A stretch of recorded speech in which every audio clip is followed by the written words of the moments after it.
food systems, which are the way we produce food and we bring it to people's tables, are an excellent entry point for climate action.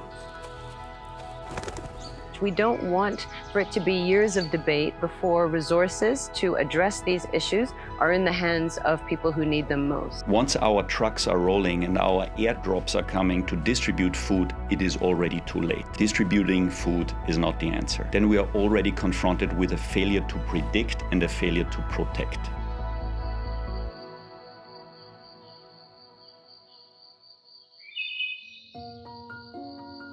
Have you ever asked yourself, how does climate change actually affect me?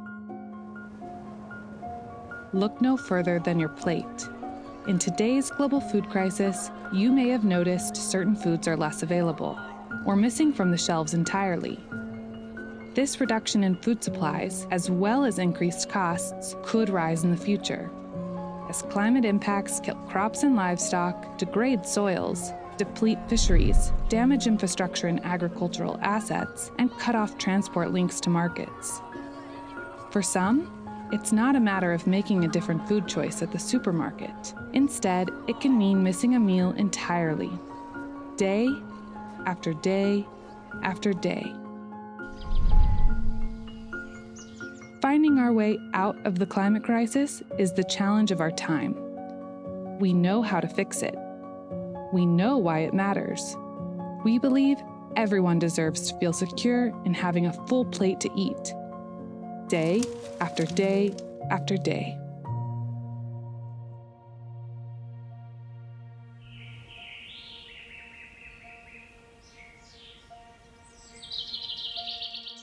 Every inhabited region of the world is experiencing the effects of the climate crisis, but not everyone is experiencing it in the same way. Vulnerable countries and communities are already suffering. These are often communities who contribute the least to the climate crisis, and now bear the brunt of impacts, with limited ways to adapt. This is climate injustice. Those that are mostly impacted by climate change are those living in countries like Madagascar, for instance, with already low production capacity, less industrial emissions, but where communities have also poor access to services and materials and still are at the front line of the crisis. These are victims of heat waves or invasion of locusts, for instance, and those cascading consequences of climate change are resulting in loss of human life sometimes, agriculture production, also animal production, and at the end to the economy of those countries as well. Emissions reductions to mitigate the climate crisis are crucial, but we can't wait for this. We must enable communities on the front lines to adapt to the worsening impacts of the crisis. And at the World Food Programme, we do.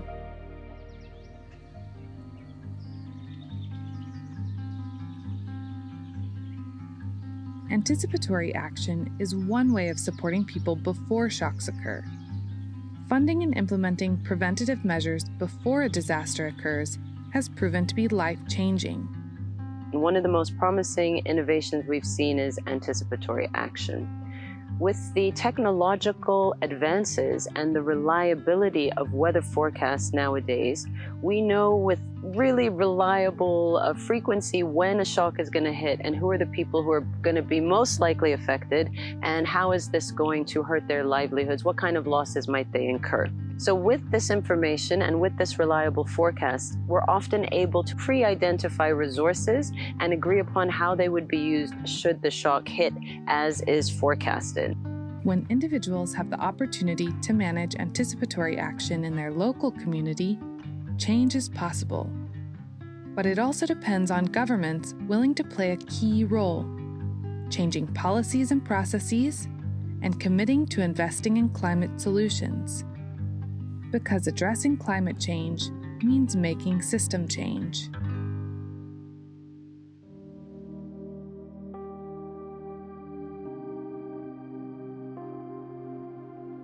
Smallholder farmers across the world are highly vulnerable to climate-related risks, such as droughts or floods and storms.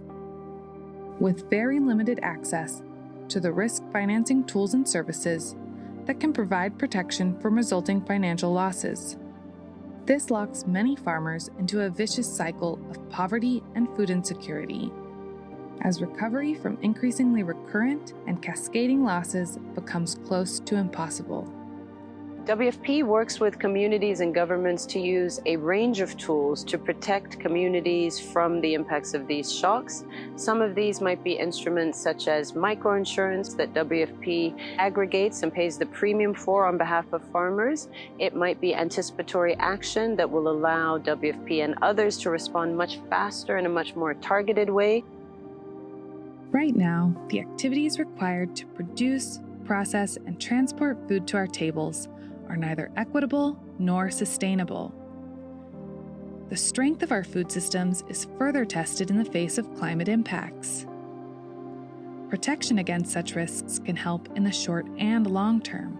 WFP's Food Assistance for Assets initiative addresses immediate food needs through cash, vouchers, or food transfers, while at the same time it promotes the building or rehabilitation of assets that will improve long-term food security and resilience. These activities aim to create healthier natural environments, reduce the risks and impact of climate and other shocks, increase food productivity, and strengthen resilience to disasters over time.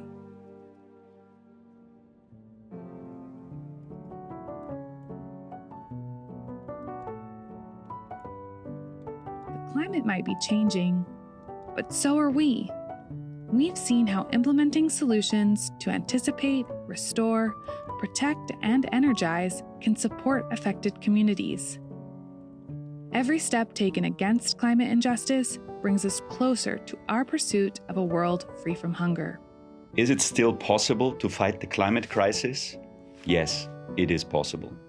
We know what we have to do to reduce greenhouse gas emissions in the way we live and work.